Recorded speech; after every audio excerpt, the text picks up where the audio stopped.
Hey folks, we are going to make sure my microphone is close enough for you to hear my voice. Hello. We are going to work on the book cover here for Reclaimant. So give me a moment here to check my signal, make sure everything's coming through fine, and I'll go through my intro spiel and we'll get into 100 minutes of fun. So hold on real quick. Let's see if this sounds okay. 100 minutes of fun. Mic check, 1, 2, 3. Mic check, mic check. Mic check, 1, 2, 3. Yeah, that sounds solid. Okay, cool. That's all we could hope for. Let's see. Tab. Intro. Hey, my name is Phil Kearney. I create role-playing game supplements, and I produce artwork for them as well. So if you want to see the kind of work that I've produced in the past, you can check on the links to the various 5th edition supplements that I've created. That are published on DMsGuild.com. So if you want to click on the link down below, you can. It's probably about 150 different illustrations throughout the books that are linked down below. So you can see the kind of work that I do.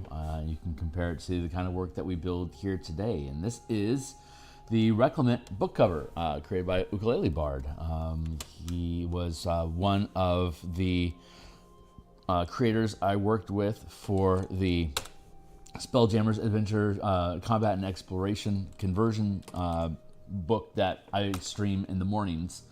And so part of payment for him being on the team is me doing this book cover for him. So if you want to support me and the channel, you can follow me on Twitter at Phil Kearney, FILKEARNEY, like the name of this channel. I have a Patreon link down below as well where I publish playtest content and previews of things occasionally. Support there is obviously appreciated as well. And finally, I would say if you don't mind to like, subscribe, and there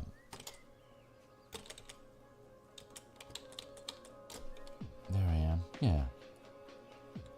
That's goofy looking. Hold on. There we go. Like, subscribe, hit the bell icon, support the channel, help me continue to grow towards 1,000 more subscribers. That is our current objective. And I appreciate you being part of my solutions. So let's create solutions. So this is about Yggdrasil descending to the earth during the Industrial Revolution, and essentially like the spirits of nature unleashing war against what was humanity. So we are going to, we're just going to explore. We're just going to play. That's what we're doing today. We're going to just play. So let's duplicate that. I'm going to go find our sketch. Where's our sketch? Sketch. Thank you.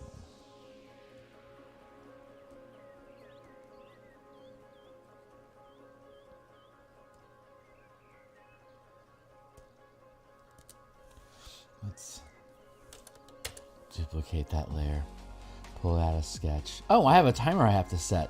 Excellent, Kearney. Way to be on point. I'm going to first grab this, drop it down. I didn't want to throw it away, dude. Trash, that's what I want. No, sky. Here we go.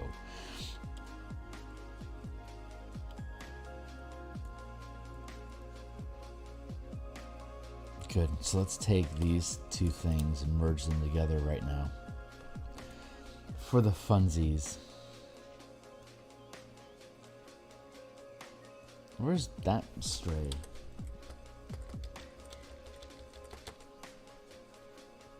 Get out of here, you scallywag.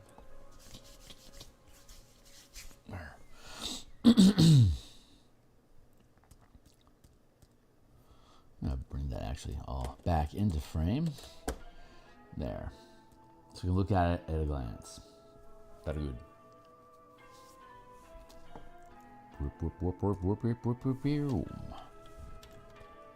Like I said, we're just going to do some doodling. So, got my cloud brush here. We're going to make it larger. We are working on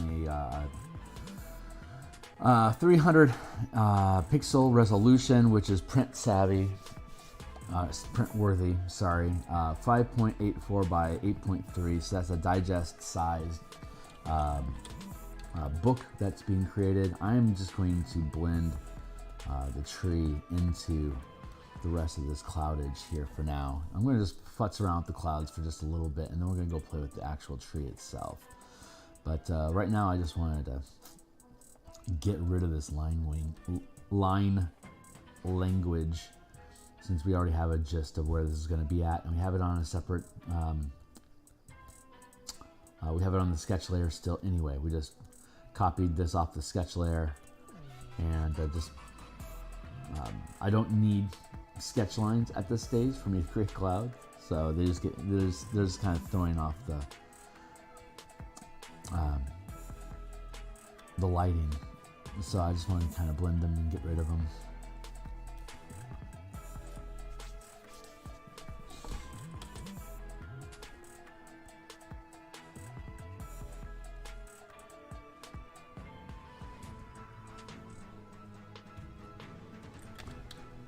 Have a, what is it, 50%? That should be plenty for clouds.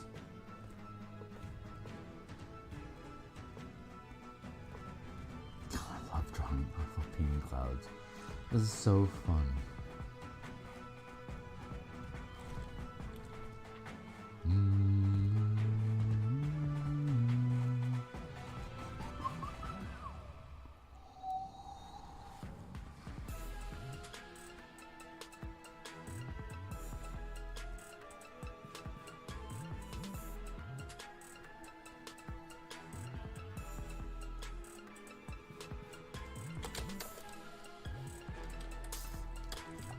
Boy, I'm really tempted to put a dawn on the horizon here.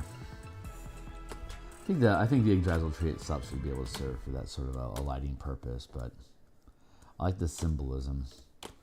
Having a dawn rising behind Yggdrasil. Yggdrasil arrives to destroy humanity, and behind it is a new day. That's just, there's good symbolism there.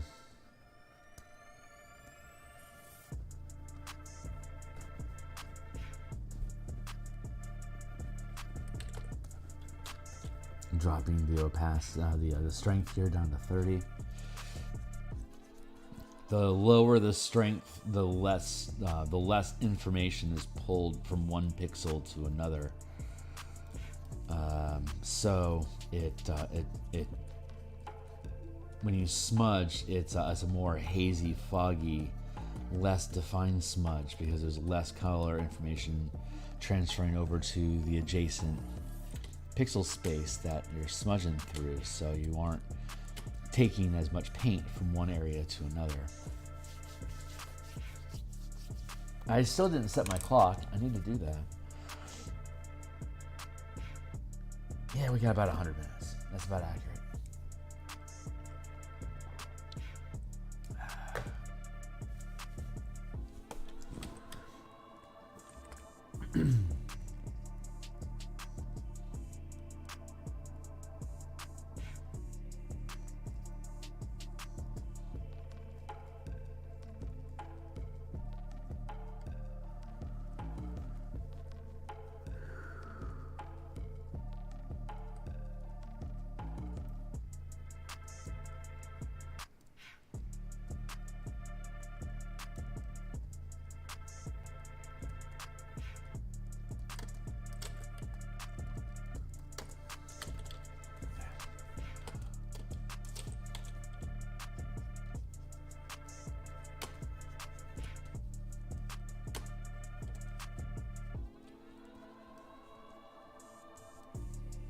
Hey, Sam.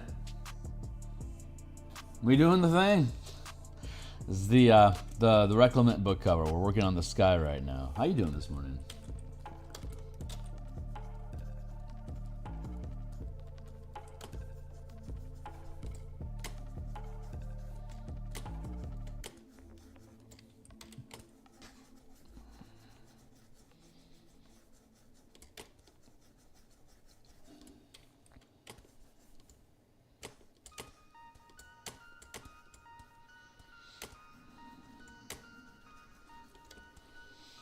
There we go.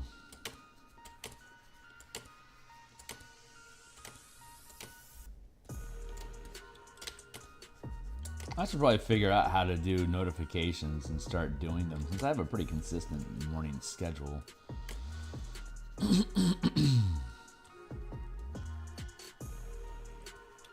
Too strong. I need to drop that down to like 20. Thank you.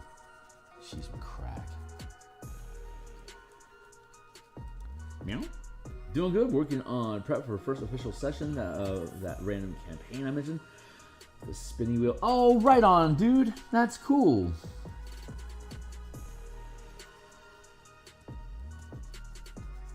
Good luck.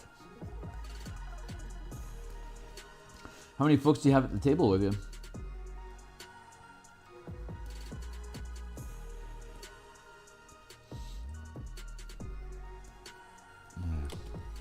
I mean, this isn't really necessary that I work so hard on this because it's just going to get covered up with land. But I like knowing it's here, and since I know that it's here, I like to do it right.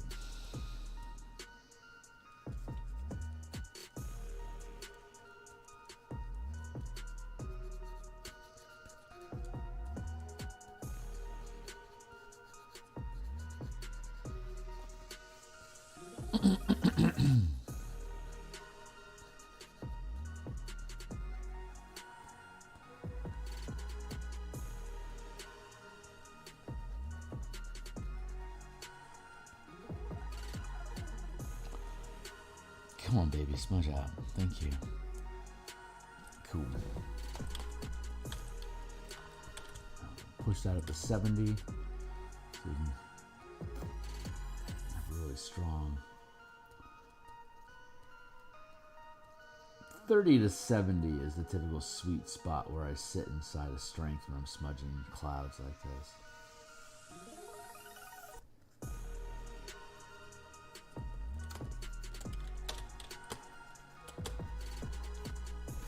This one is 3 players at the moment, but I'm running another group for it next week as well with 4 noise.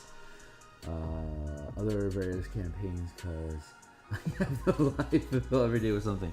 Damn straight, dude. You know that we all get there. It's just you got there faster than most of us. So cheers.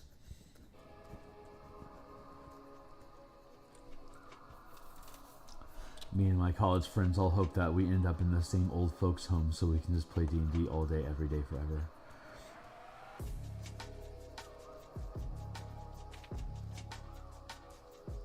I'm sorry, retirement community. That would be pretty dope, though. It's all fun and games until everyone forgets why they're there.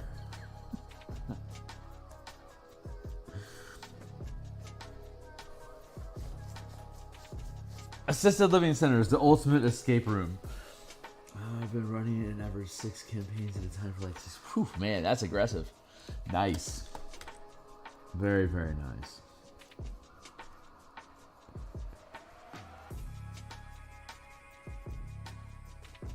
I at most can run 2 campaigns at once, and damn it, that smudge is just no good. And I'm in actually today is the first day of a once every 2 week Curse of Strahd campaign. I've never actually played in Curse of Strahd. This will be my first run, starting at level 1. We play every other Saturday in the evening.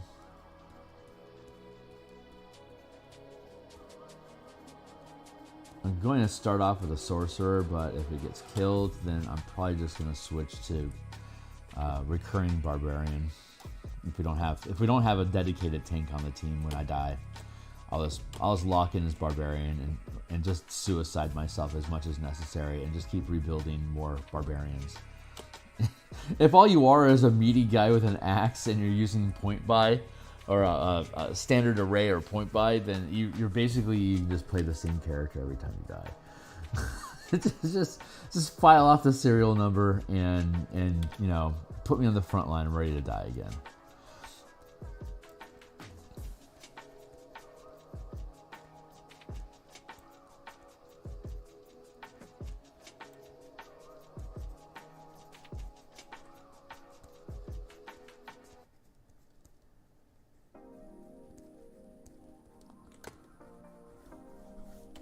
But I'll play the sorcerer for lives, but I just think I just think having a suicidal mindset is a good way for you to be as heroic as you need. Like, the last thing I hate is feeling cowardice at the table. Like, God, I don't want this character to die, or I'm afraid what these consequences are. It's a role-playing game, man.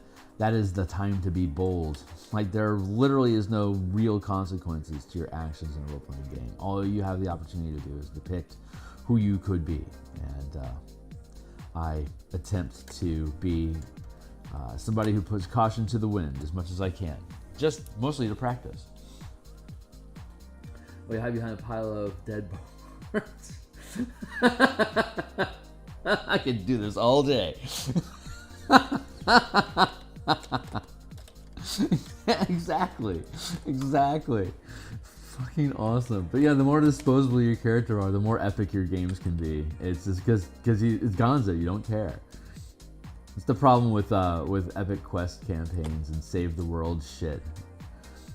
Like, keep it small and simple. Trite. Trite's even. There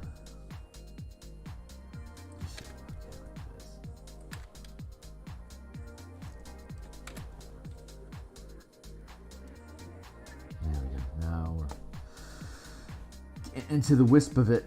High percentage, I'm like, what, 90? Yeah, about 90 here up in these ridges along the edges where you want it to be all pafloofity.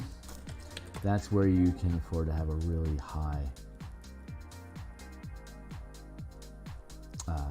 high strength smudge brush. Way down here, you want to be low, like around 30%.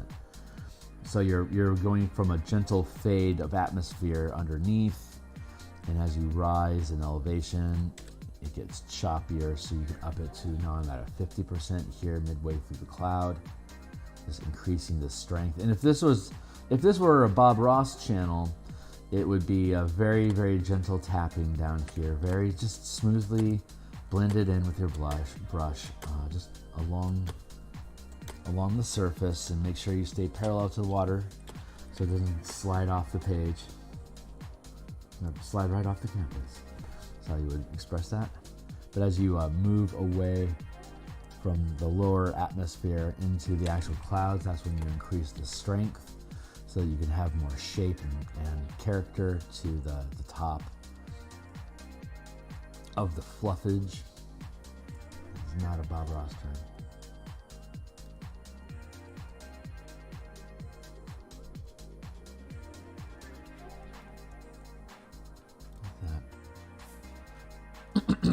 Make some interesting clouds. But I shouldn't really bother with that because I need to do the softer blending for the darker color behind it. So that's kind of a waste of time. But hey, there it was. At least we know how it feels. So we can establish that base there and basically just work our way around the arc. This will end up being like that.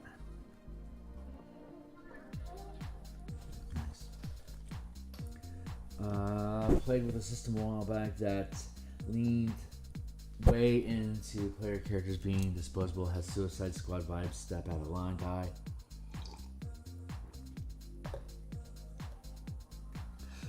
The whole human-occupied landfill role-playing game is like that. Very, very much that way. And actually, the 4th edition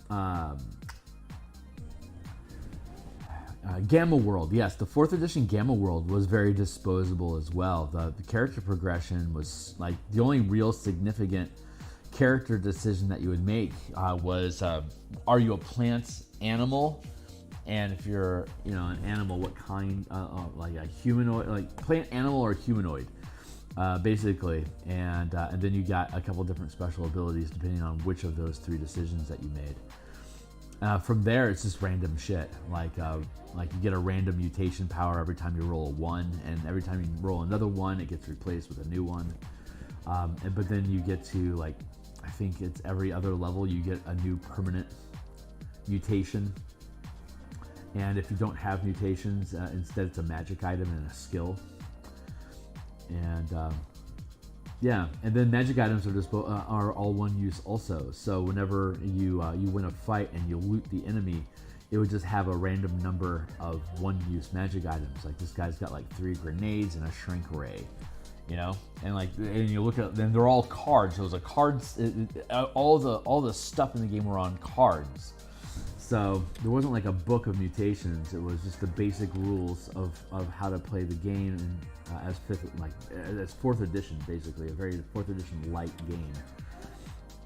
And then it came with cards, and you can buy booster packs of mutant abilities and magic items for the Gamma world. Was not a big fan of that.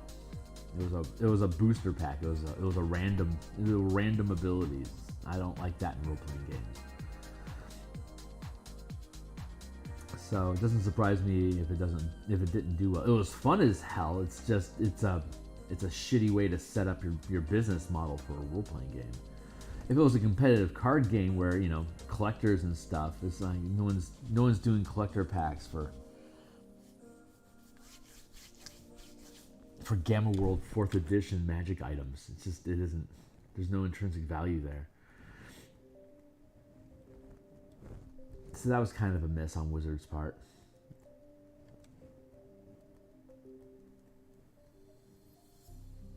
But yeah, very disposable characters. Whole, also disposable characters. And although Whole took a while to actually make, Whole was fast to make a character unless you used the character generator expansion sheet. Or there was a book for making characters, and it was basically a 20-minute flowchart that your character could die through. Like when you're figuring out what species you are in Whole, if you roll a 1 on your 20-sided die, you're stillborn. It doesn't matter. Start over. Like the first step, your character can die before you even get out of the womb. Such a great, silly game. Love Whole. It's the visuals. Like all the artwork in the book is like Invader Zim, Jonan Vasquez style of art. And it's just absolutely hilarious. Like it has like bands of range, like very close, far, very far, and extremely far.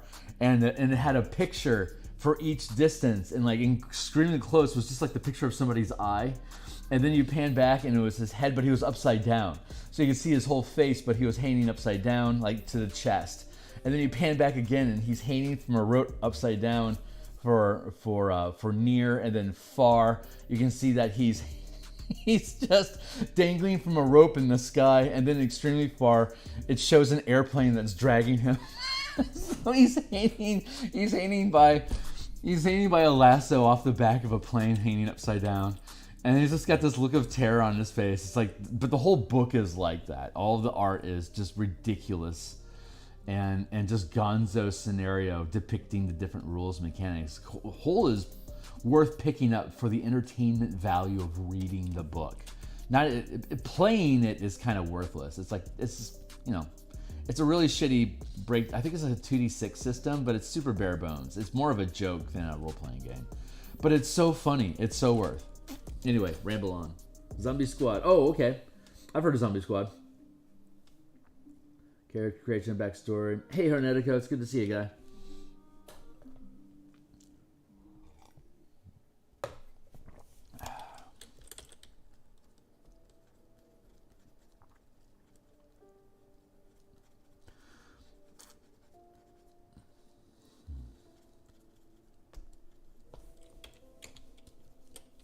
So we're at the base of a new color layer, working our way up. So we're dropping down to 30% strength, so that we can have a gentle blend, and then once that smooth blend is done, we can push the color up with a stronger strength.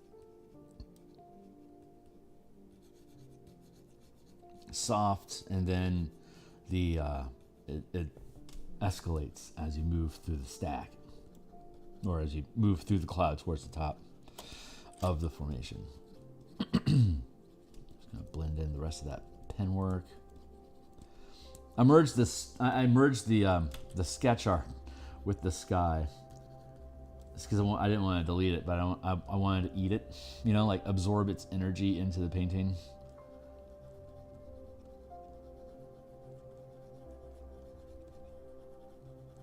It's a very primal magic approach to painting, but it's mine.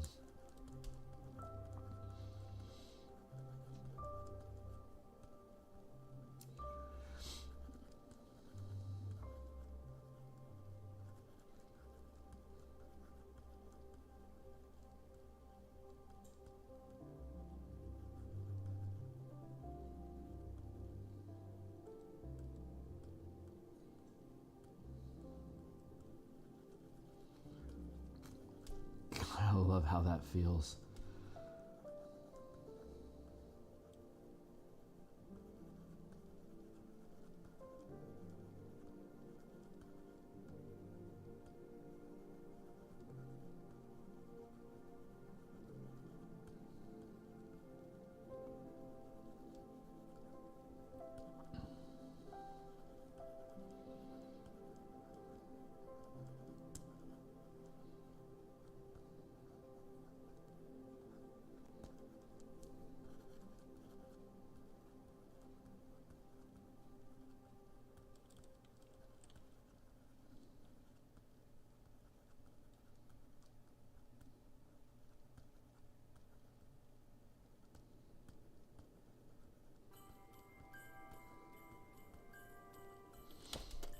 Drop it down again, get that smooth in. Smooth sky. There.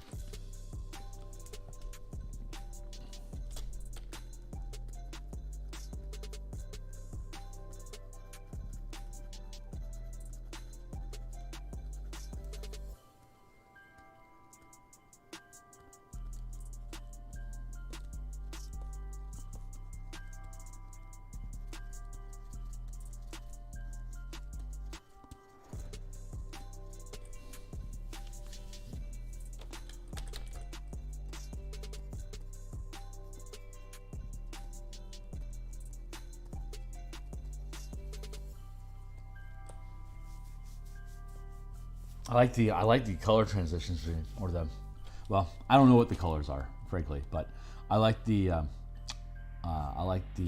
value transitions through here. And it's all basically looking like the same grayish blue color. That's appropriate for a storm, I think.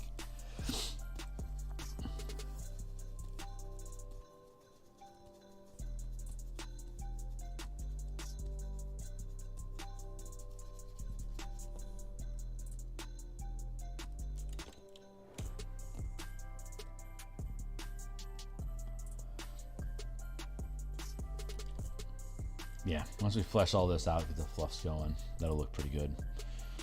And then we'll work on the tree next. So we're just gonna futz with this for a while, just to make sure I like the feel of it. And then what'll happen is once we have Yggdrasil built and figure out how its radiance works, we'll know how much of that radiance is going to be reflected off of the edges of the clouds that are surrounding it here. So I want to build the storm without the influence of Yggdrasil, and then once we put in Yggdrasil and figure out its visual and textural language, we'll know how that's going to affect the clouds that we've built in the sky behind it. So we need to have the light of Yggdrasil affecting the clouds around it to be able to demonstrate how massive Yggdrasil really is. If you have a storm front approaching the land, which is obviously very far, like this would be like 3 miles, for instance, then a storm like this is obviously depicting large scale ground cover. Large scale is what I'm trying to say.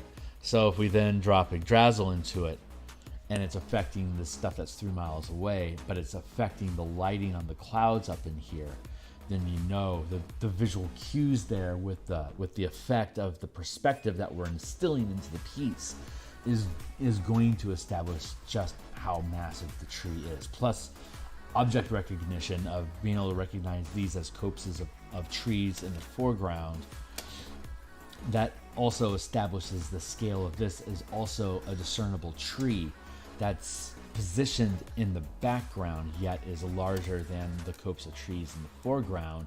That further reinforces just how massive this is.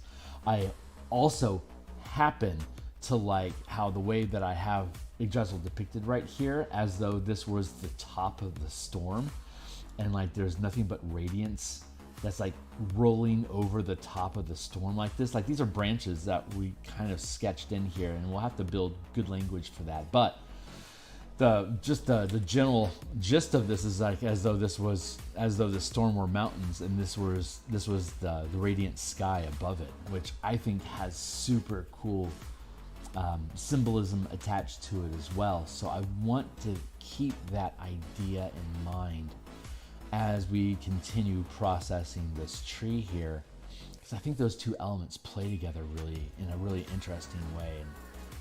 And it like that, just like if you let your eyes like cross and blur a little bit and ignore the idea of color, these kind of look like glaciers in high mountains.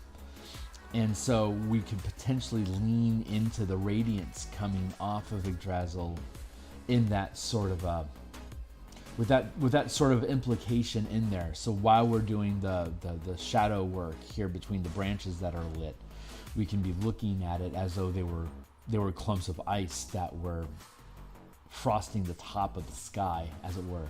And then this is the true, I guess, lack of a better word, heavens above, as it were. Like, this is the firmament that's being peeled away. Like, they talk about firmament in the Bible, right? This kind of looks like a cascade. So I might be able to craft this to look almost like a waterfall of radiance that's pouring into the planet that takes the shape of a tree. That's a cool art write-up, a neat art brief. But how well I'd be able to accomplish it or not is another question. But I get that gist off of this, just looking at it. It feels like an ice flow. So I can probably change the shape of this to kind of reflect that ice flow idea. And then as the radiance gets reflected in there, that can just look like frosting. I think this could end up being a really fucking cool picture. So that's just me kind of scatterbraining at you guys what I'm feeling inside of this piece. I'm excited to try to explore, because that's a neat design space. So that's where I see it heading. So I'm going to drop back in and just keep doing the work. Who am I missing here? Hey, Dreams. At a glance, without the tree, it makes me think of a smokestack and a cloud from it, which really does fit too. Yeah, with the Industrial Revolution, with Yggdrasil descending to smite humanity for creating industry in the first place, absolutely. It's a good piece. I mean, I can break my arm patting myself on the back, but an artist can recognize when they're onto a good idea, when they're onto it. That's what makes us excited to pound out 40 hours or whatever into a piece in the first place, because we truly believe it's going to end up being fucking cool. That's why we do our shit, right? There's no modesty needed there. We paint because we want to make cool looking shit that doesn't actually exist.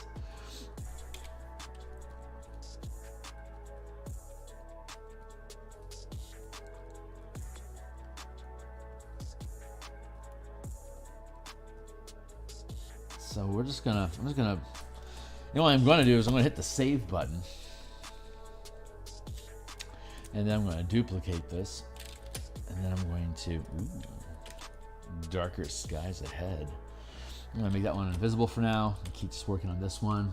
Since we're at the top, so we're using, so just to recap real quick, we were using 30% down here at the bottom of the cloud formation to make it blend in and bleed into the sky, because that's what clouds do. But as we move up in the formation, we want to increase our strength up here to like around 50%, because we can start pulling pixels stronger and start creating hints of a shape inside of this space like this. But I have to be careful about it, because I went through and I had to cleave off the fluffy tops of this low run mountain or a cloud formation, and here too, to be able to get this gradient fade at each of the layers. So as I'm working through here in the mid ground of the cloud to start pulling some shape into it, I need to make sure I don't get too far ahead in that process. Drop this down to 30 again, so I can smudge out that under layer. As the cloud develops, it starts to drop its butt. So I get to see how that blends into the horizon of the sky again. And now that feels right, we go back to 50%, and I can keep working the shape of the cloud. It's subtle, right? It's subtle right now. So we're doing the same 50% fade here on this second tier of clouds that we have, building perspective, darker at the bottom. And then here we are at the horizon, so I drop back down to 30% so I can smudge that. That builds in the idea of a circular perspective. You can see how it's already starting to wrap around the canvas.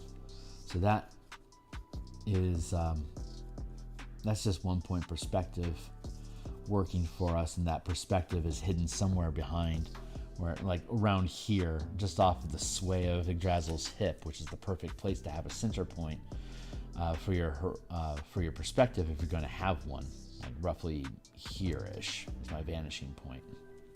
Pretty much dead center of the page, which isn't an exciting design principle to have a single centered point of perspective. It just kind of makes a generic, 3D dungeon crawl sort of look, but the elements around it, the effect of Yggdrasil, the curvature of the sky, and the weight difference in the composition in the foreground pulls the eye away from thinking about it as a single point of perspective. And just with landscapes like this, having a single point of perspective in the center of the page on the horizon is actually a very sensible solution, because you're looking at the world as a whole. Your center point is going to be on the horizon. It's going to be on the curvature of the planet, and it's going to be in the center of wherever you're looking. This framing sets you this as the center of the painting, because this is the perspective, this is the view that you're literally creating. So landscapes, 1 point, center of page, perfectly acceptable for your vanishing point. This quick sidebar brought to you by a ranting madman. Continuing on into our vanishing point.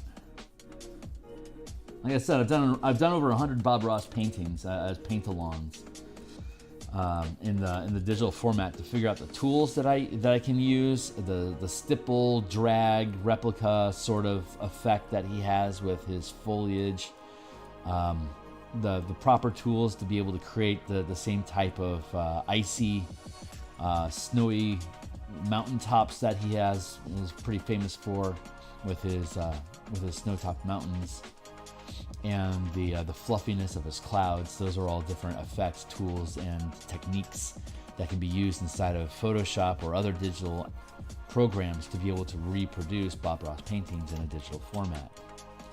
So the only difference is that there's no color blending. Like, you're not blending colors on the palette. I'm either just extracting them from photos of references that I can trust, photographs of different type of environments and nature images with the type of contrast that I want in them to pluck colors from there. Or if you color people feel confident, you can just adjust your RGB scale according to what you think you see. Be careful, those colors will trick you.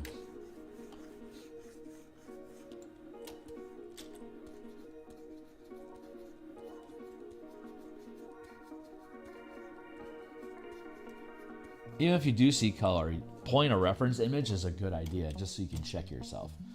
So in the end, you're probably going to be making color decisions exactly the same way as I do. It's just the only information I have going into the process is the contrast of values, light and dark, versus the saturation.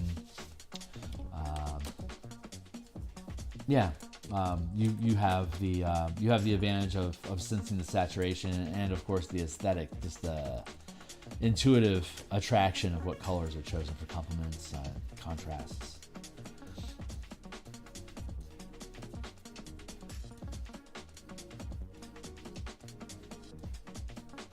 There. Back up to 50. Drop down the size of the brush. Zoom in a bit. Start creating some formation down here.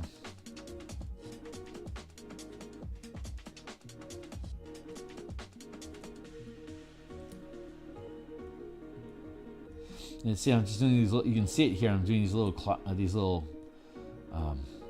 circles. It's the exact same thing that Bob Ross does when he's making clouds. He just does little circles like this to be able to make the top of the surface that we made here just fluffs up. Just fluffy little cloud stuff. Just pulling it from underneath and giving it a wiggle and a bit of a toss to create a random an unpredictable shape. The jitter and the effect of the circular, like this, like doing this like a circular thing, like here, I'll make the brush big. Doing a circular thing like this, and especially if you have tilt and spin on your brush, it creates unusual angles. You can't guarantee where every pixel is going to fall, so there's a chaos effect to it. If the technique is good and you get practiced at making the thing churn so that it just feels, so it feels chaotic, then you are you're letting go of a degree of you're introducing a degree of freedom and unpredictability into the work, which helps the eye process as this is natural. You know, I don't know if I'm expressing that smart or not, but there's no discernible pattern in clouds. There never has been. It's you know, it's a kid's hobby to try to find them. So being able to produce similar allows the eye to feel the truth of the nature that you're trying to depict. I am really just wordsmithing weirdly today.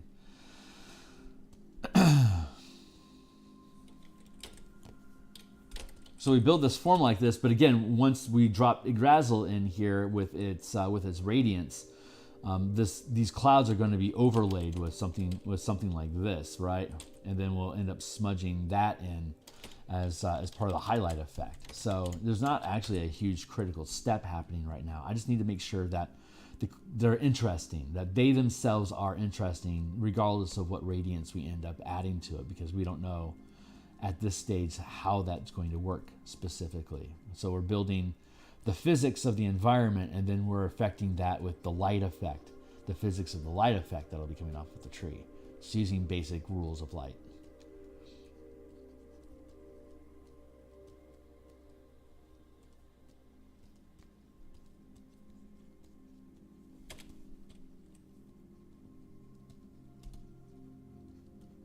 I do love nature environment paintings like this.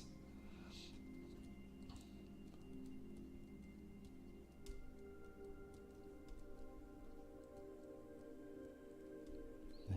Now I'm reversing into it, taking the dark color shadow from the tier of clouds behind it, and reverse pulling into the mass of the cloud that is represented by the foreground, so that there's no commonality there. That it's subtle, but you can see the light difference there. It's fun. I've seen plenty of cloud storms like that here in Seattle, rolling in off of the ocean.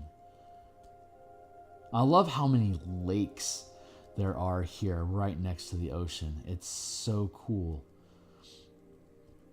seeing, you know, seagulls just kind of hanging out next to them all. It's fun. It's super fun.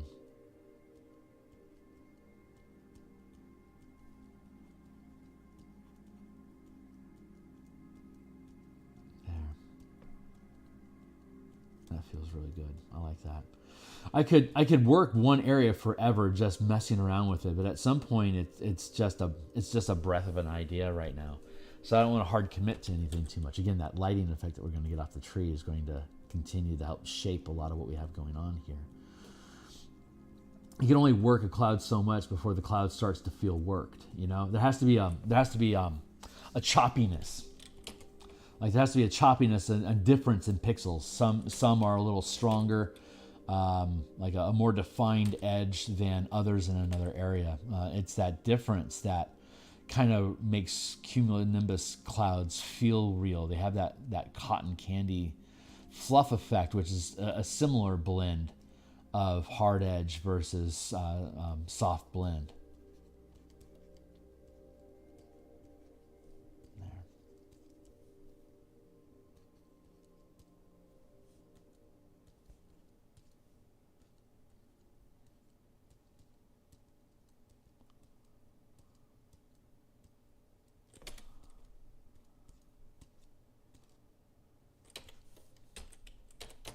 I'm going to grab a color and pull it over here.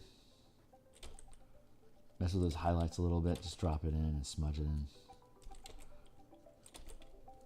There.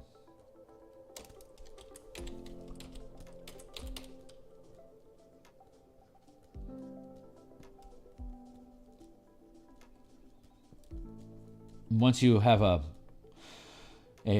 solid grasp on just the feeling of moving the pixels around in clumps like that, then you can introduce little, like you can draw in lines to create artificial ridge edges that you can then further blend in using the same technique. So I can add a cloud surface there and push the rest of this color down into it like that.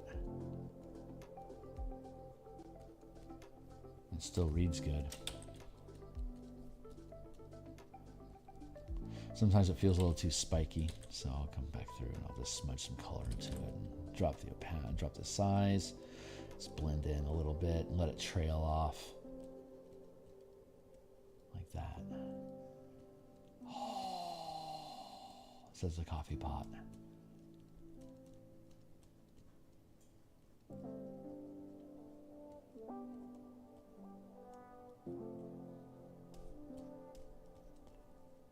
See, I'm looking for artifacts right now. Unnatural curvature, left over from odd brush strokes that didn't get properly blended and processed.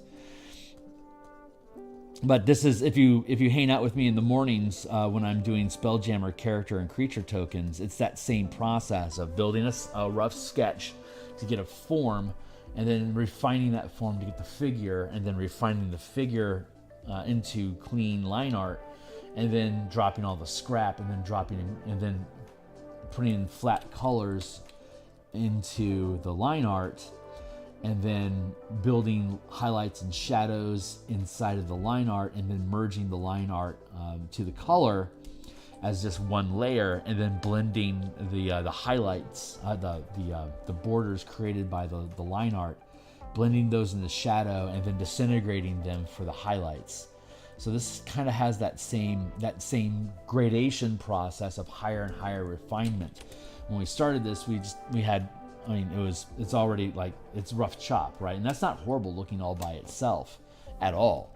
But as we continue this process, it gets more and more refined, more defined, zoom in more and see more texture opportunities inside of here. So it's just a matter of getting the general idea of what looks cool as a form, and then zooming in with more and more details, so that each section of the piece has a stronger definition, more opportunity to have points of interest and details. Thank you, Timely Timer. And to maintain consistency throughout the piece, so that one area doesn't look more worked than another. So staying at different levels of zoom helps, like in the beginning, keeping zoomed out helps prevent hyper detailing one specific area that will then pull off balance, because you can pick where in the piece you want the eye's attention to be, and those are the spots where you can zoom in and start adding more detail. Because if you know that you're going to guide your eye to an area, to a specific point, that's the point where you want to have more detail. Like along the fringes out here, I don't need as much detail, because these are the fringes that cover with the logo and the byline and backdrop to the Reclaimant. Title plate, you don't want to have a lot of detail behind the title plate, so the title pops out more as the most important thing in that block of area. So these are all balancing factors with each other that help make for good composition, which is particularly important for a book cover.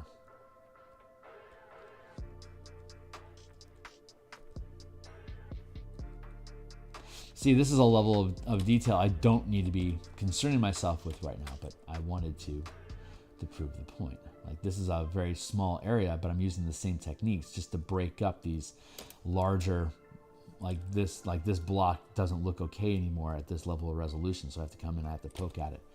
But when you pull out, it looks, like this looks fairly easy, but when you zoom in, you can use some more work here to make it a little more interesting. I spy with my eye text in the corner of my screen. I'm going to get to that here in a second. I just want to see, as you futz around with this and you get closer in, you can have more delicate details. And it plays around with the shadow in the background. Just clouds are fucking fun, man.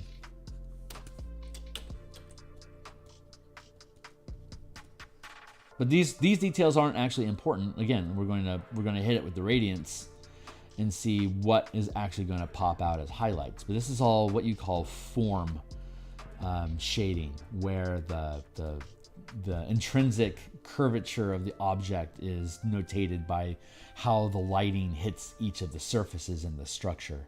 You can tell that this area is receding or enveloped in another mass because it's darker than the tips out here, which are more exposed to just the environment and radiance in general.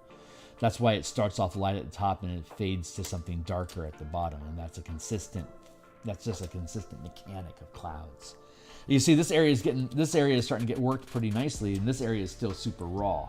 So now I have to make sure that this area over on the left is going to have the same amount of quality in depiction as we have here on the left, on the right.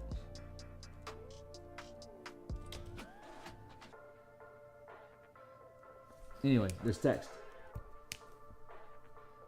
We push the enhance button. Exactly. When you press the enhance button, it's basically making a commitment to push pixels for hours. But that process of resolution and greater detail, you see that happen when you process an AI prompt. It has a blur of color that starts to take shape, and then it keeps rendering until it gets to a decent level of resolution. And it's like, do you want to render this further into more detail or not? Yes, no. This is that same process. It's just our muscle memory is the AI.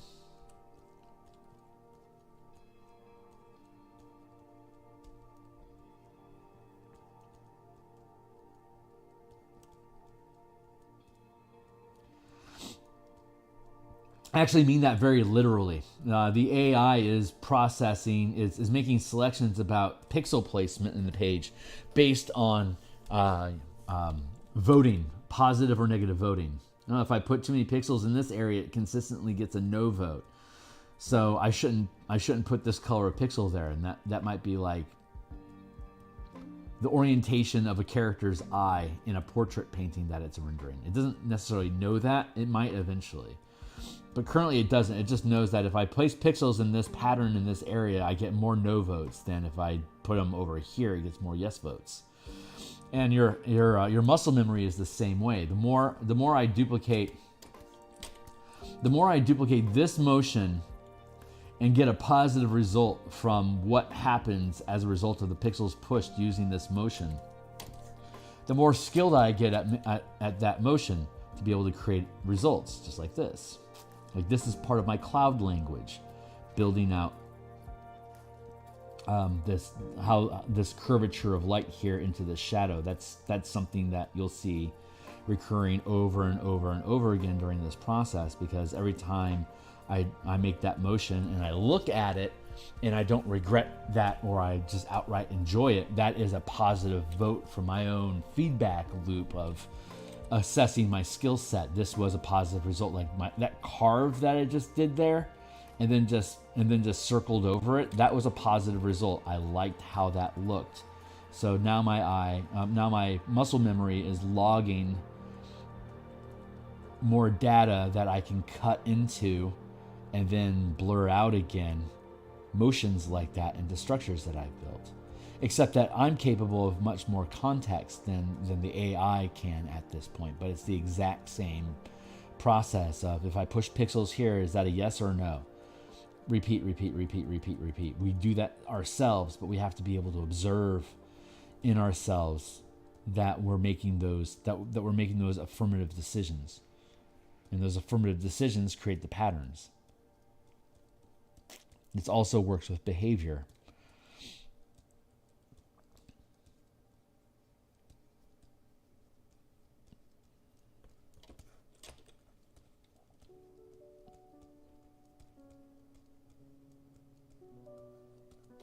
Like, if you want to get in the habit of going into the gym, every time you think about the gym, if you have a negative thought, have 2 or 3 positive thoughts about the gym as well. The environment of the gym, the exercises that are performed in the gym, and about yourself, completely unrelated to the gym.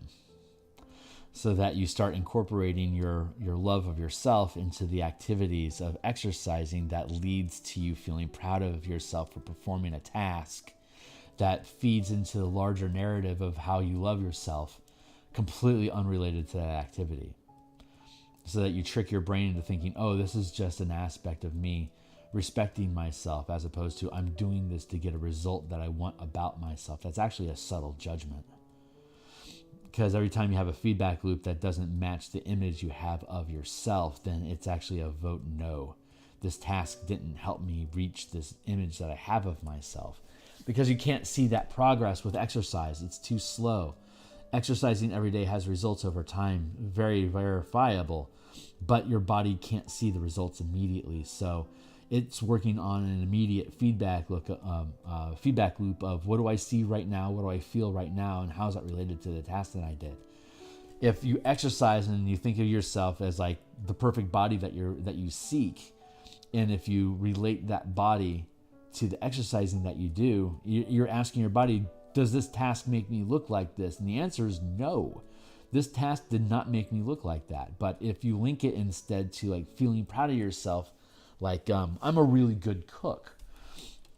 So when you think about I'm a really good cook, after you had exercised, you're now relating the reinforcement you had already set up for exercising makes me feel better about myself, kind of like how cooking makes me feel better about myself. And your brain goes, oh yeah, this feeling that we have actually does match that emotion. This is a positive match. Let's reinforce this. That's how you trick your body into performing tasks that you want, or to stop performing tasks that you don't.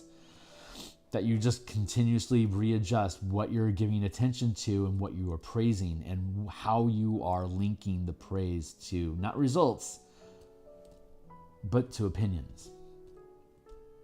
Anyway, that's my spiel for the moment, whatever that's worth.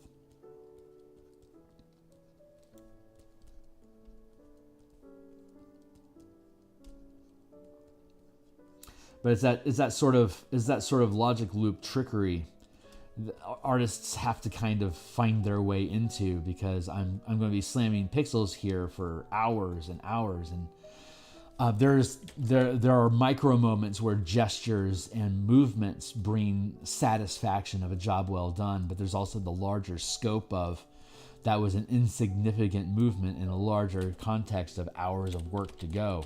So I have to be able to find positive feedback loops inside of every little motion that I do.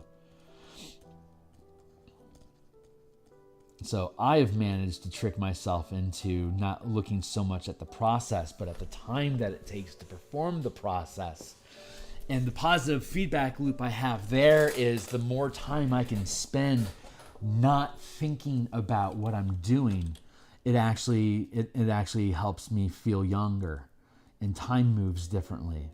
So the feedback loop of creating cool image motions from the brushstrokes that I do are instead not linked to the result of the painting, but linked to the sense of freedom that I have in the process of painting itself, which allows me to punch through 70, 80 hours worth of work and still be able to be excited about the next piece. Because I'm not rewarding the result of the piece. That's a completely separate feedback loop. It's just the actual motion of pushing pixels.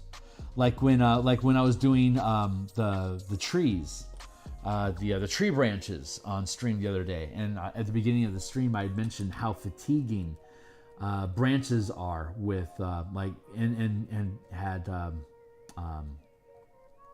compared it to water, right? If I don't know where I am in the process, or if I haven't established that feedback loop, that this is I can appreciate why this task takes so long and how it's connecting with me. If I don't have that connection, it is a massive emotional drain to paint. That specifically, I hadn't established a loop, but over the course of streaming and having a conversation with people, the effort of the branches fell away because the enjoyment of the conversation that was happening during the pixels overrode the fatigue of the action, and instead became the baseline activity that facilitated and allowed me to continue the conversation we were all having here on stream. That became the reward for the effort of pushing pixels on those tree branches, which allowed me to just to be able to continue pixel, another pixel, just kept pushing through the entire length of the stream. Even though I'd start off saying, when I get exhausted of doing this, we'll start working on rooftops. I never got exhausted. Even while I was lamenting it, I wouldn't stop pushing the pixels because the body is working on a separate loop of actions than my opinion of the piece at the time. So I can't self-sabotage myself that way once I get into a groove, because it's the groove that I want more than anything else. The groove is its own hammer space, you know? Like, it's a different time stream that people get to watch into, which I think is a shame about time-lapse videos. Like, artists that don't actually share the pixel by pixel process and go through this mentality and only shares time-lapse image production and they're talking over it, that's taking away from the reality of how long they are actually pushing pixels. Like, here's a 20-minute video. I sped up the footage by 100 times. That's a 2,000-minute video you're looking at. How many minutes is that? That's 2,000 minutes. 6,000 minutes is 100 hours. That's 30 some odd hours.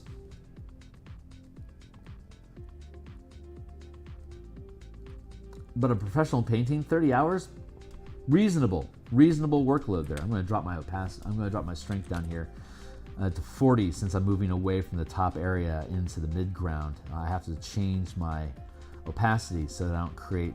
We were talking earlier about the smudge, making sure that the smudge is all blending together properly. But this is a damn cool shape we got going on over here. This is a little piney. It's more like trees than clouds right now. I could, if there wasn't going to be another highlight, I could really mince on this forever. But you see, I can just fluff those up. Just gentle pulling up, just like in Bob Ross. I'm just literally pulling at the paint upward and then it's curling it a little bit. So it has like that little fluff effect. That is literally what Bob Ross will say over and over again about creating little fluffs of clouds. That's exactly how he does it, except that we have Photoshop tools that allow us to duplicate the brush stroke. So all we have to know is the gestures and the attitude, and the brushes help us do the rest. But you can do this with a round, soft brush. I built this stacked layer cloud brush specifically because it's so good at grabbing pixels at different strengths inside of the same brush stroke, which allows for these neat little fluffy images. I'm sitting here obsessing over this because I can't help myself.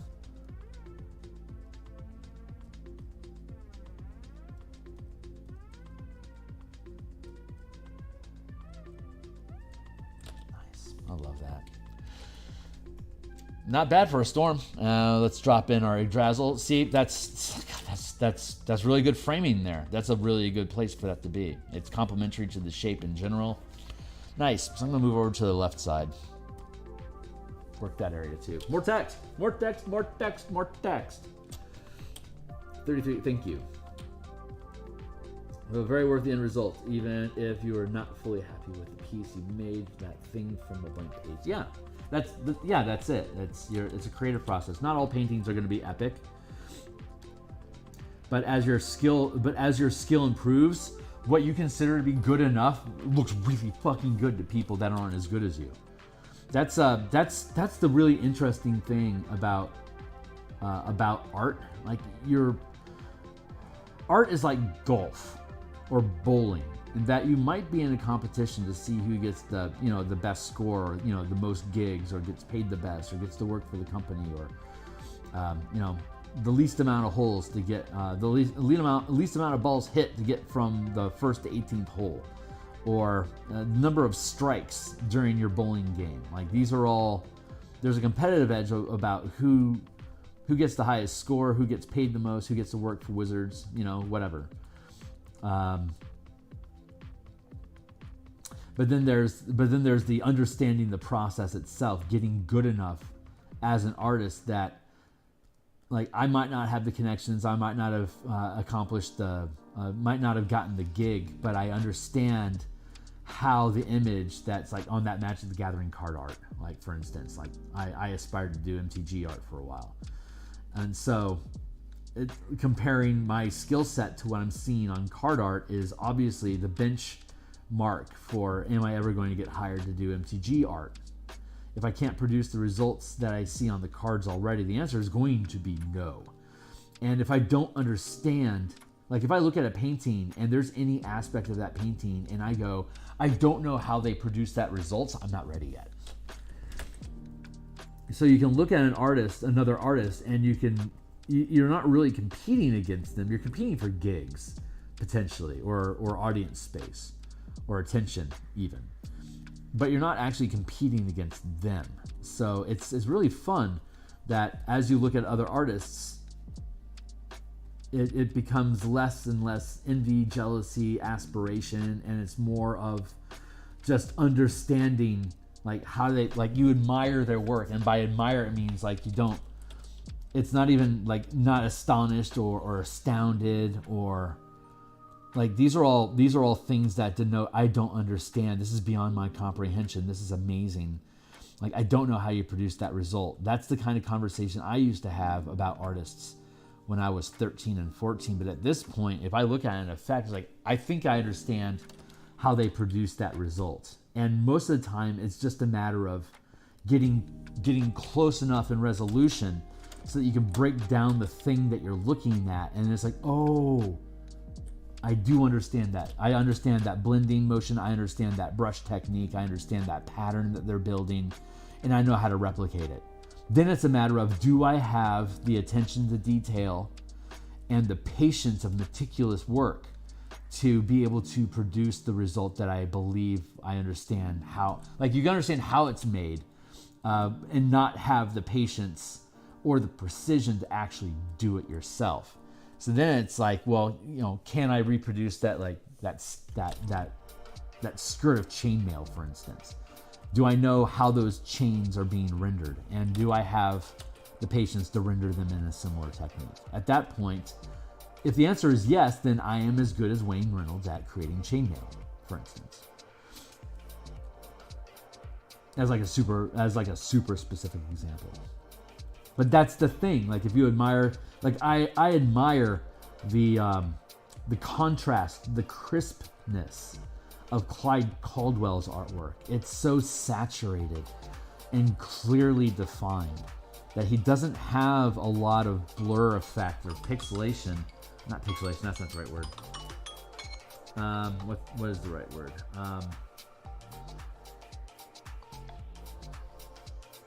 Yeah, his art is super clean, very crisp, and that's what I admired the most about Caldwell's work. It astounded me in the beginning when I was 12, because he did a lot of Gamma World artwork, Gamma World and Forgotten Realms, and yeah, that's I think where Ravenloft, Forgotten Realms,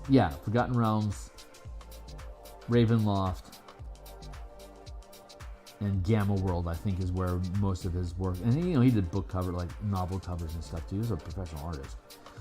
But all his like especially in Gamma World, like the way that he would do chrome and reflective metal, steel, like highly polished metallic stuff, wove them in as ornaments in people's apparel.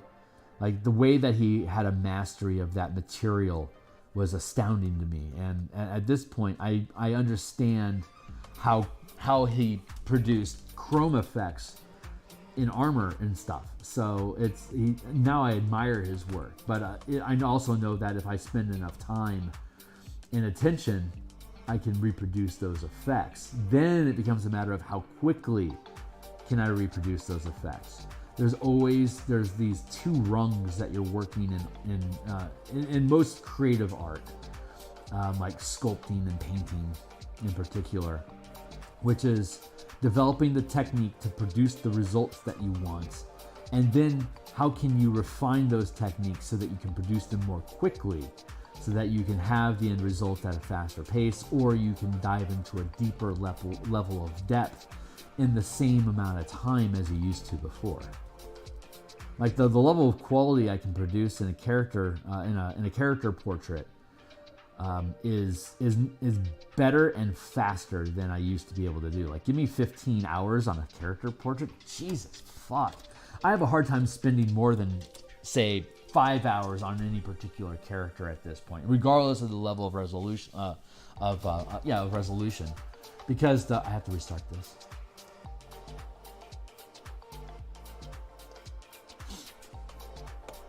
Because I might need like an hour or two for a sketch, like maybe 30 minutes or so to refine it. And then coloring, and there's only so much depth you can get into the coloring, and there's only so much texture you can apply until you just run out of image resolution. It just no longer becomes, like if you're working on like an 8.5 by 11 page as your canvas size, there's only so much detail you can actually put into that piece for it to even matter.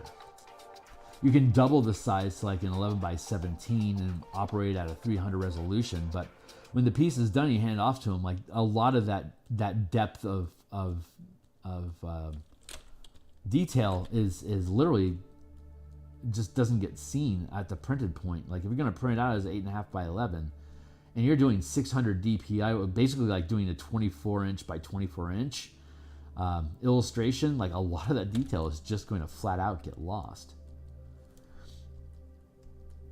You can see this, like if you look at like a Forgotten Realms world map of like the Sword Coast, and you look at the different, like it's a 36 by 24 inch map, and if you have that size of a map, there's an incredible amount of detail on that fold out map. But when it's presented as a half-page illustration inside of a book, none of those super subtle, all those subtle details are just blurred out at the lower poly count. So at some point, your mastery becomes aware of how much information can you jam into a pixel space given the size of the image, and at what point does it become irrelevant?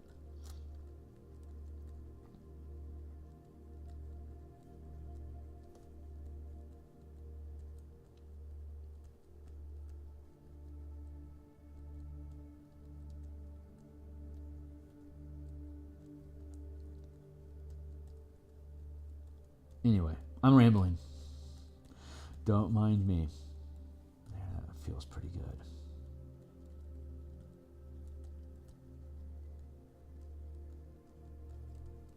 I need to drop this back in, make sure I see where we're coming from so I get my curl right.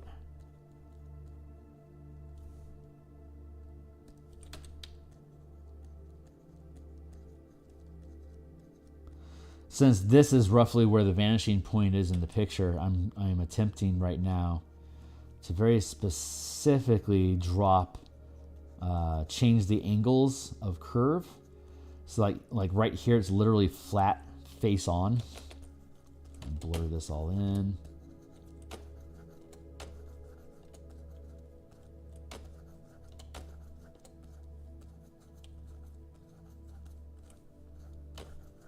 Because as we move away from that point, we're going to start curling this way. We're curling this way over here because this is the right side of the page, and that's how the lighting works. But over here, we're working towards the left, so we have to have loops going counterclockwise.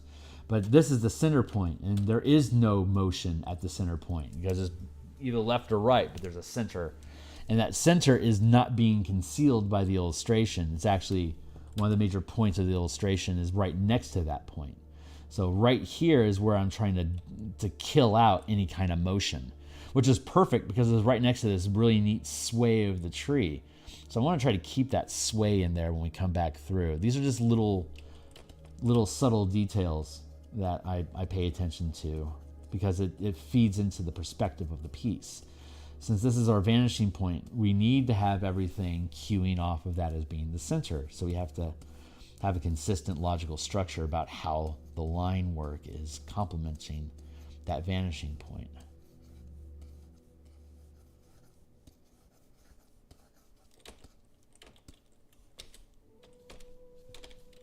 Yeah, we'll do that.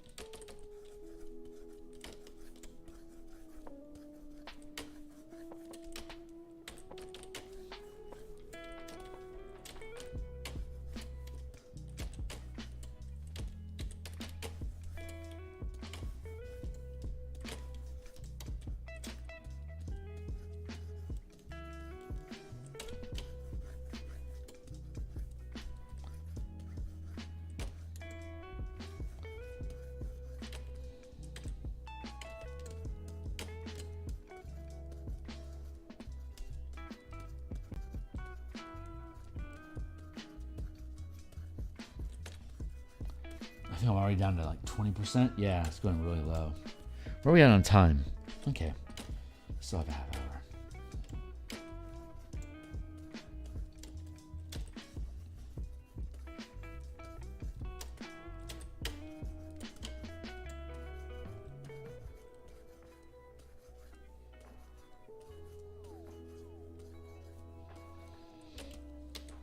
Good. Good, good, good. Let's back in. Here's our center point.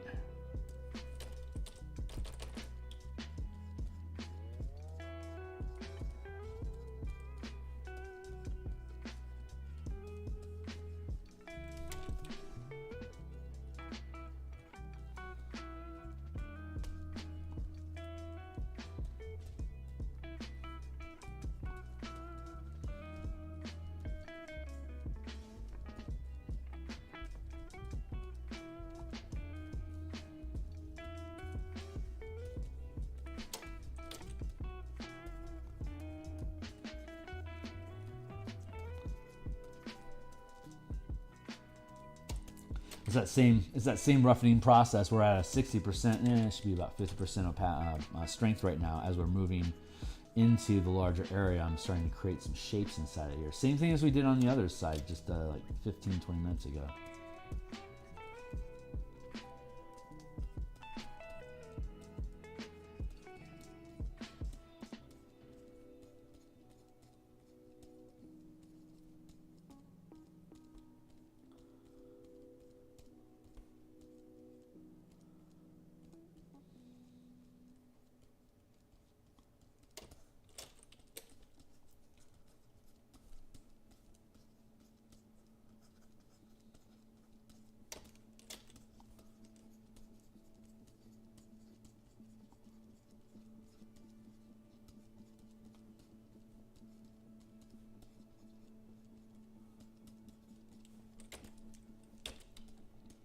You know what I'm actually going to do? I'm going to oops.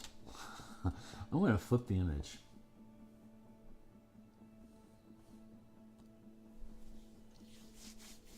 Because I'm much more proficient at clockwise at clockwise fluffing as opposed to counterclockwise fluffing, and I'm noticing a difference in texture style. So I wanted to nib that in the bud and switch over to the better skill set of. You don't have to be symmetrical. Like with all the ship tokens that I had built in the previous Saturdays for the Spelljammer Combat and Exploration, I didn't need to reproduce both the left and the right side of the ship because the ship is symmetrical. I only had to work on one side of the ship, and then I could just flip it, and that expedited the entire process. Even though there were parts of different ships that weren't necessarily symmetrical, the overall structure of it is, so that I was able to offload most of the work by just developing one half of the ship and then mirroring it. Similarly, here in this process, I don't need to be good at fluffing counterclockwise if I'm already really good at clockwise. There may be advantages or some sort of gain at being able to train myself to operate backwards and forwards just as easily. And if I worked on canvas, if I worked in actual physical meat space, I would understand that I would need that skill actually quite a bit to be able to produce these results on a canvas. But since I have computer tools, I can afford to be to not have a symmetrical skill set. I can have it skew because I can flip the canvas with a press of a button, just like I did. So that allows me to hyper focus on a single handedness in my work. And I recognize that is a skill limitation, and I would ultimately end up having more plasticity if I can develop both sides to be able to work forwards and backwards equally well. That's just being nimble. But this is a paid professional project, so I want to use my best skill set and work on and if I happen to end up developing skills and tools during this process, so be it, and all the better for it. But the requirement is to get it done the best way I know how, and the skills that I've already built and established are the best know-how. Hence me flipping it over to make sure that I have a good, consistent look. If I find out a way to do this backwards, I will. But for now, I don't need to, so I'm not going to bother investing the time in developing that. I am Mojo Jojo. I can say the same thing 5 ways if you let me.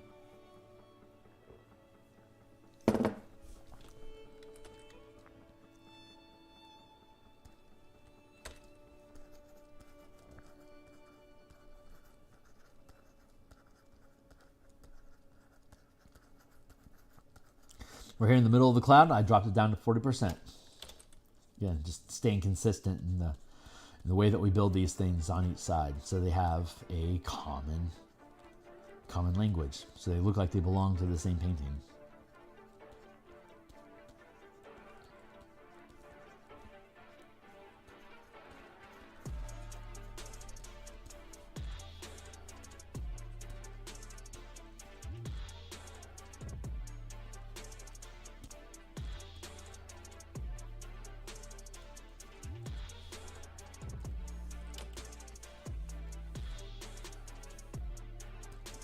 Good.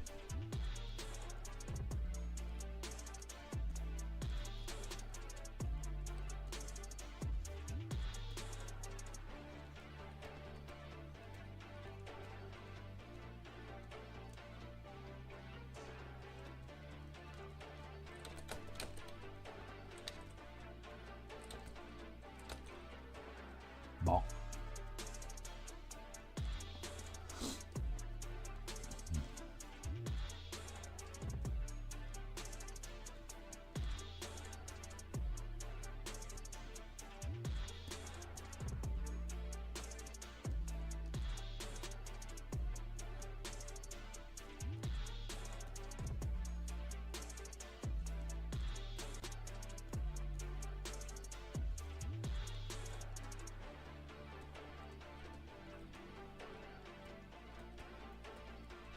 Just like that. Just like that.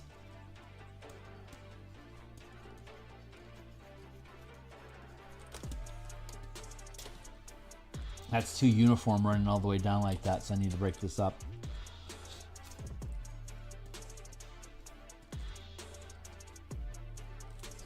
I've not ever spent more than 5 hours on any single canvas or page I'm worked on, but I also do very cartoonish, fast scratch artwork. Yeah, everyone has their own style. Like if I was like a comic book artist, you can't really expect a comic book artist to spend 6 hours on a single panel of like a frame in a panel. That's ridiculous. There just doesn't need to be that much information. So you have to know your scale and the style that you're working in and the viewing size. These are all important factors. So.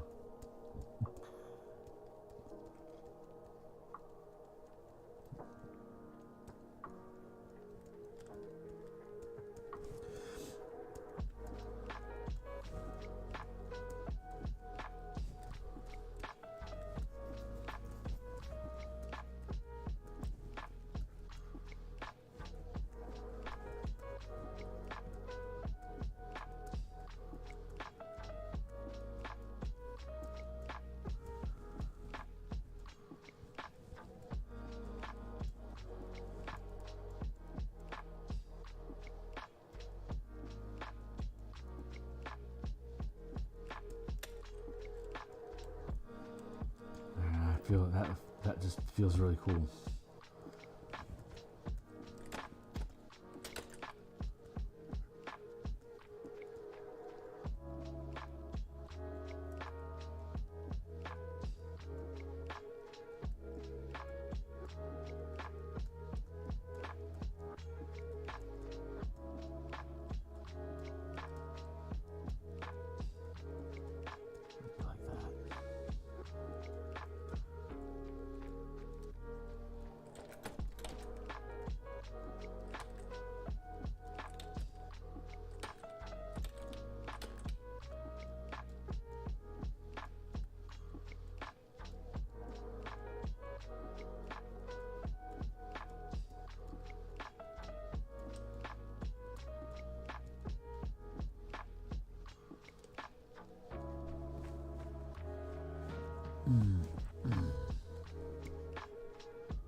There, that feels pretty good.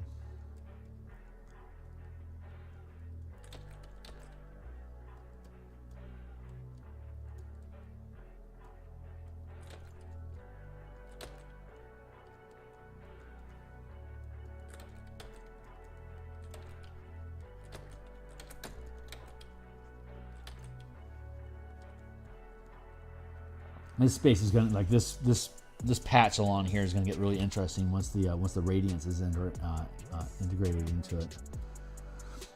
It's got some cool little dark patches that a really strong highlight would make pop really interestingly. Like these little these little nooks in here that we're creating.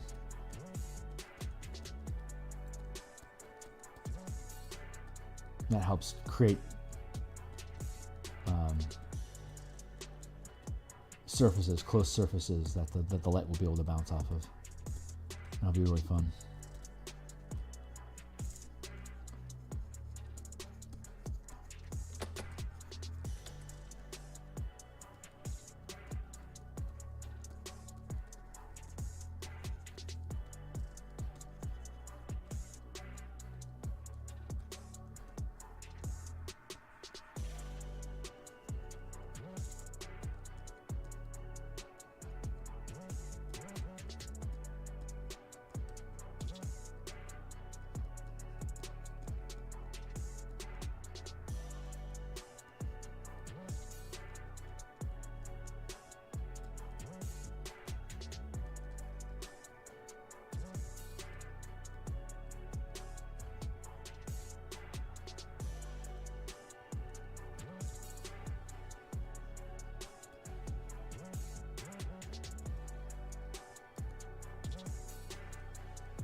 I hear you.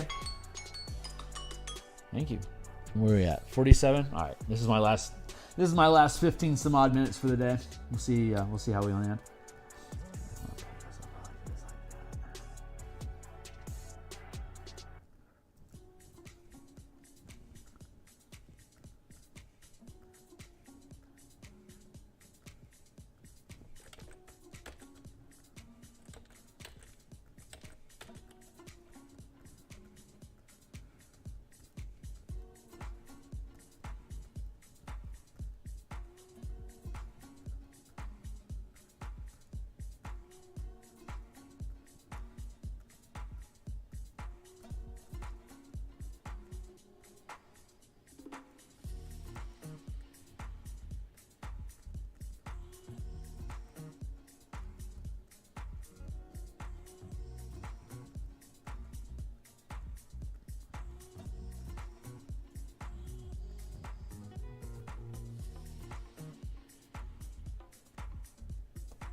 Nice. Pleased.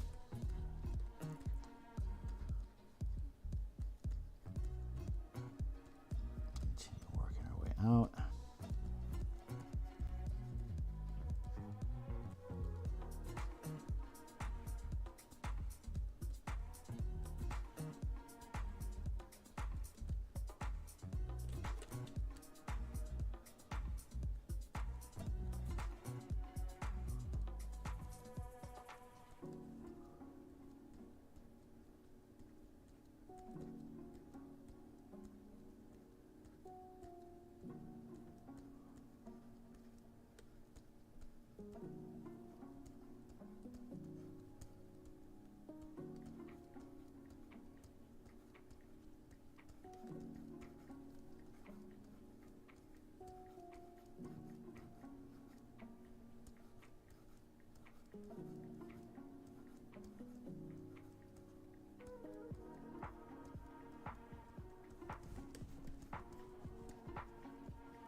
not great. This isn't great. Not inspiring at all.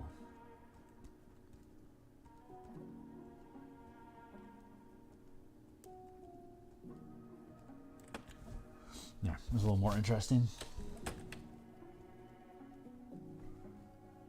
Better.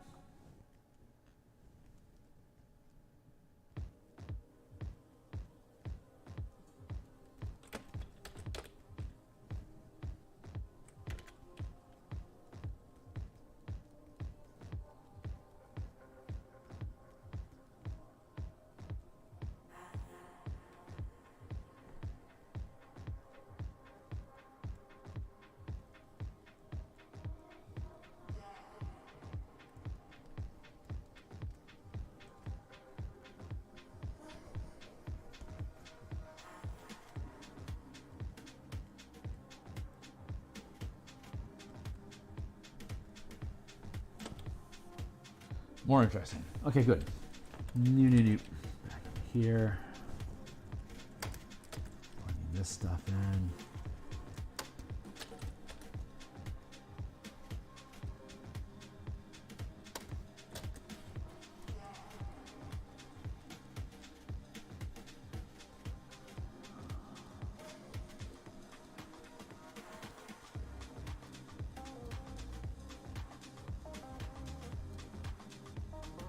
Oh, I love this.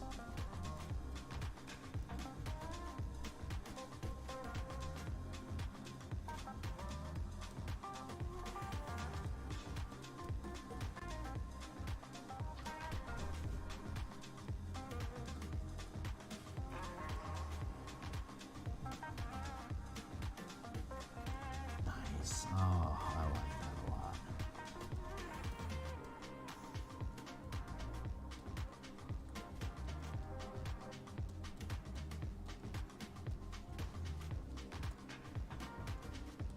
Watched Howl's Moving Castle last night with Miguel. That continues to be just a fantastic film.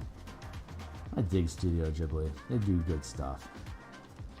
I don't know so much about Ponyo, but I mean, they used to do really good stuff. Stupid little fish.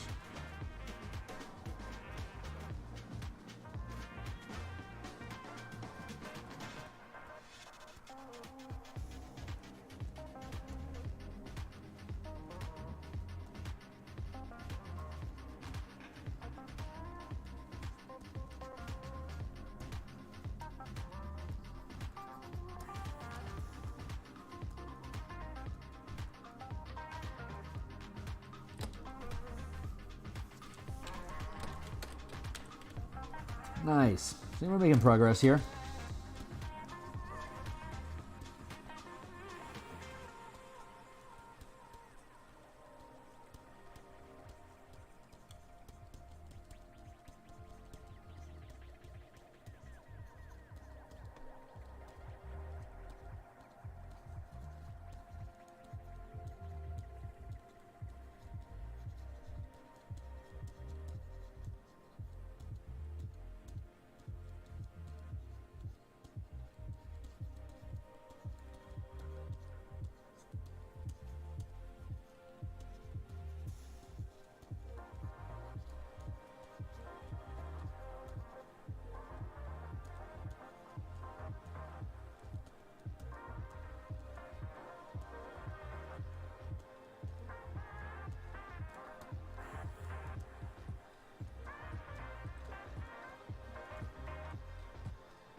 I've ran out of words. Sorry about that, guys.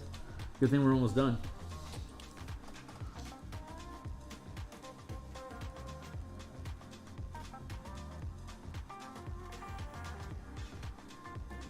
All right. Yeah. Okay, we're winding up for the day. So this is coming along nicely. I am pleased. We just spent 100 minutes and got about halfway done with the sky. So we are coming along very, very nicely here. I suspect when we come back again, we're doing this on Saturdays, And we have basically until the end of August to get it done. So I feel very enthusiastic about this.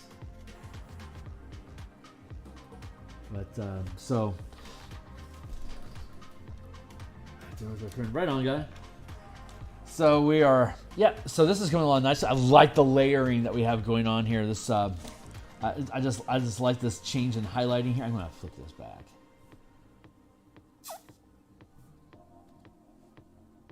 Get back, Loretta. So there's like this sweep or something. God, that just sits nicely. I like how these clouds are coming along. Very much so. And then again, when we drop this back in, it God, it feels good.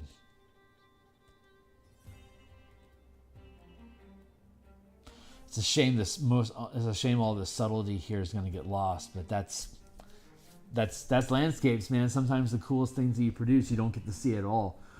But I'm liking this blend effect going on here. I'll probably end up pushing these up a little bit. Once I have this defined back there, I'll actually probably drop a new layer on and put some more fluffage up here to push that forward a bit. But I like how this is. So when we come back next time, I suspect I'm going to get the sky done next session, and which means we'll be able to start language in on the trees. Let me look at my calendar here real quick.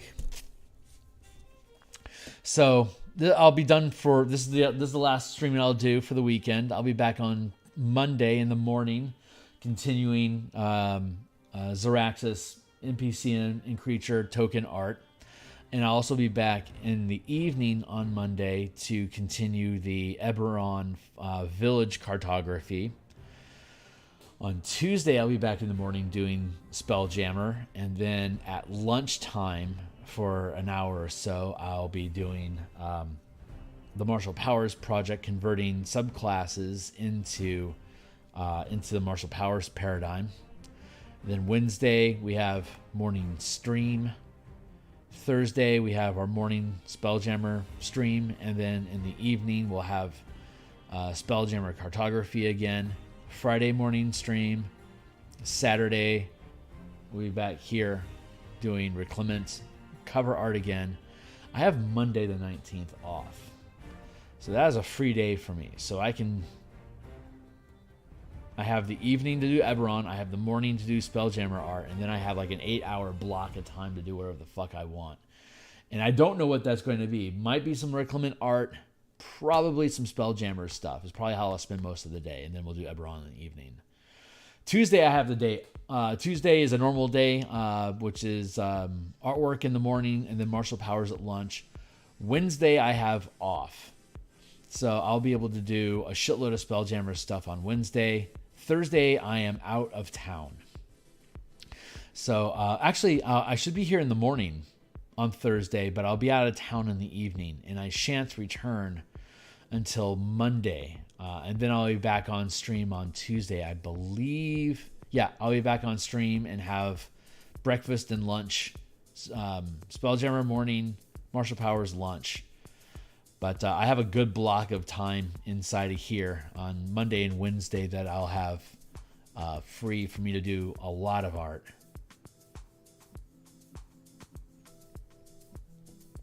This is coming along. Anyway, my day is done. I'm just looking at my time calendar here. If you subscribe to the channel, you'll get notifications when I'm live. But that's roughly my timetable.